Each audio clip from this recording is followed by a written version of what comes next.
हरे कृष्ण। आप सभी को श्रावण पुत्रदा एकादशी की बहुत बहुत शुभकामनाएं।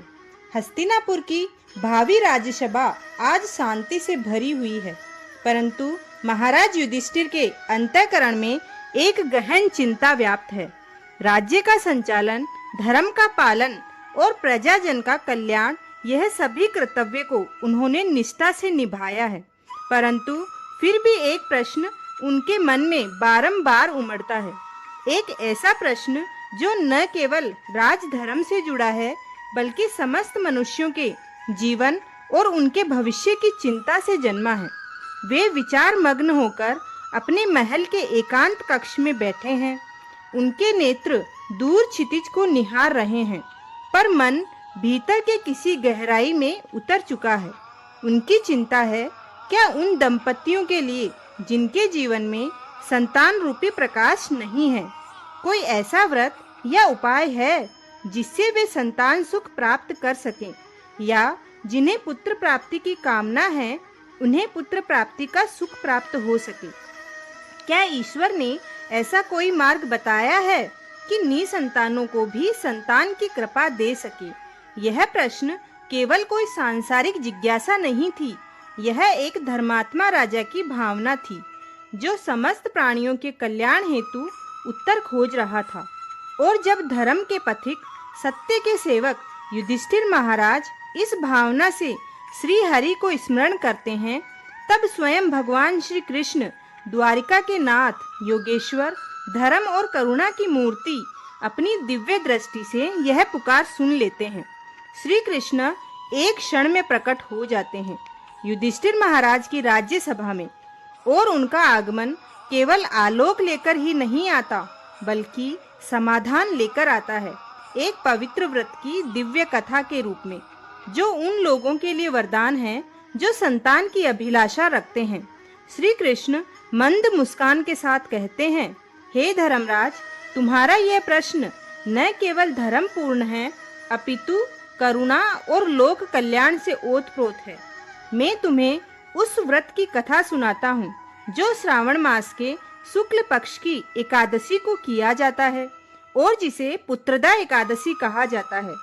अब आरंभ होती है वह दिव्य कथा जिसे स्वयं श्री कृष्ण ने धर्मराज युधिष्ठिर को सुनाया था, जो आज भी श्रद्धा और विश्वास से जीवन में संतान सुख की आशा लेकर आती है।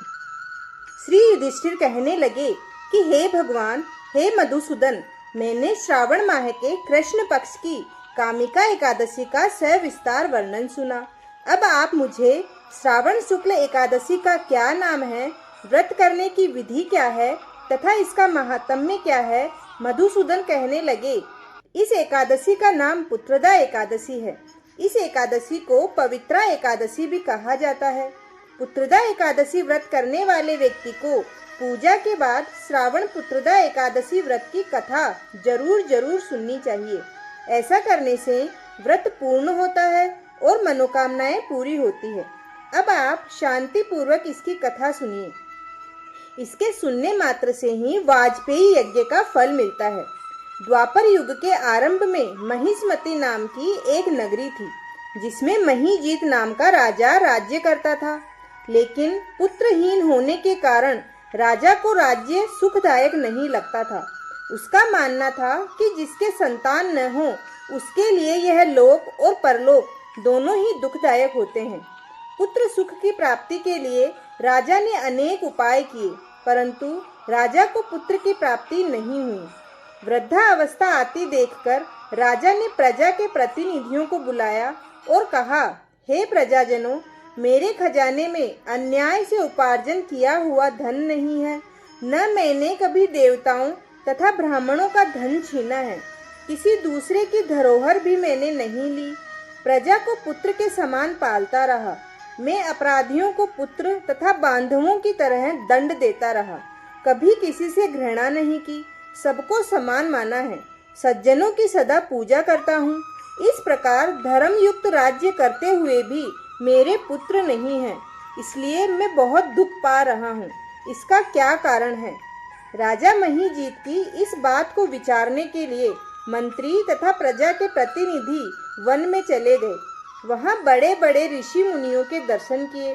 राजा की उत्तम कामना की पूर्ति के लिए किसी श्रेष्ठ तपस्वी मुनि को देखते फिरते रहे। एक आश्रम में उन्होंने एक अत्यंत वयोवृद्ध, धर्म के ज्ञाता, बड़े तपस्वी, धर्मात्मा में मन लगाए हुए, निराहार, जितेंद्रिय, जितात्मा, जित क्रोध, सनातन धर्म के गूढ़ तत्वों को जानने वाले, समस्त शास्त्रों के ज्ञाता महात्मा लोमश मुनि को देखा, जिनका कल्प के व्यतीत होने पर एक रोम गिरता था। सबने जाकर ऋषि को प्रणाम किया। उन लोगों को देखकर मुनि ने पूछा कि आप लोग किस कारण से आए हैं। निसंदेह मैं आप लोगों का हित करूंगा। मेरा जन्म केवल दूसरों के उपकार के लिए हुआ है, इसमें संदेह मत करो। लोमश ऋषि के ऐसे वचन सुनकर सब लोग बोले, हे महर्षि, हे मुनिवर, आप हमारी बात जानने में ब्रह्मा से भी अधिक समर्थ हैं, अतः आप हमारे इस संदेह को दूर कीजिए। महिष्मतिपुरी का धर्मात्मा राजा महिजीत प्रजा का पुत्र के समान पालन करता है, फिर भी वह पुत्रहीन होने के कारण दुखी है।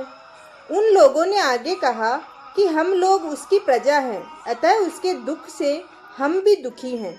आपके दर्शन से हमें पूर्ण विश्वास है कि हमारा यह संकट अवश्य दूर हो जाएगा, क्योंकि महान पुरुषों के दर्शन मात्र से अनेक कष्ट दूर हो जाते हैं। अब आप कृपा करके राजा के पुत्र होने का उपाय बतलाएं। यह वार्ता सुनकर ऋषि ने थोड़ी देर के लिए नेत्र बंद किए और राजा के पूर्व जन्म का वृतांत जानकर कहने लगे कि यह राजा पूर्व जन्म में एक निर्धन वेश्य था। निर्धन होने के कारण इसने कई बुरे कर्म किए। यह एक गांव से दूसरे गांव में व्यापार करने जाया करता था। एक समय ज्येष्ठ मास के शुक्ल पक्ष की द्वादशी के दिन मध्याह्न के समय, जब वह 2 दिन से भूखा प्यासा था, एक जलाशय पर जल पीने गया। उसी स्थान पर एक तत्काल की ब्याई हुई प्यासी गाय माता जल पी रही थी। राजा ने उस प्यासी गाय को जल पीते हुए हटा दिया और स्वयं जल पीने लगा, इसलिए राजा को यह दुख सहना पड़ा। एकादशी के दिन भूखा रहने से वह राजा हुआ और प्यासी गाय को जल पीने से हटाने के कारण पुत्र वियोग का दुख सहना पड़ रहा है। ऐसा सुनकर सब लोग कहने लगे कि हे ऋषि, शास्त्रों में पाप का प्रायश्चित भी लिखा है, अतः जिस प्रकार राजा का यह पाप नष्ट हो जाए, आप ऐसा उपाय हमें बताइए। लोमश मुनि कहने लगे कि श्रावण शुक्ल पक्ष की एकादशी को, जिसे पुत्रदा एकादशी भी कहते हैं, तुम सब लोग व्रत करो और रात्रि को जागरण करो, तो इससे राजा का यह पूर्व जन्म का पाप अवश्य नष्ट हो जाएगा, साथ ही राजा को पुत्र की अवश्य प्राप्ति होगी। लोमश ऋषि के ऐसे वचन सुनकर मंत्रियों सहित सारी प्रजा नगर को वापस लौट आई और जब श्रावण शुक्ल एकादशी आई तो ऋषि की आज्ञा के अनुसार सबने पुत्रदा एकादशी का व्रत किया, रात में जागरण किया। इसके पश्चात द्वादशी के दिन इसके पुण्य का फल राजा को दिया गया। उस पुण्य के प्रभाव से रानी ने गर्भ धारण किया और प्रसव काल समाप्त होने पर उसके एक बड़ा तेजस्वी पुत्र उत्पन्न हुआ।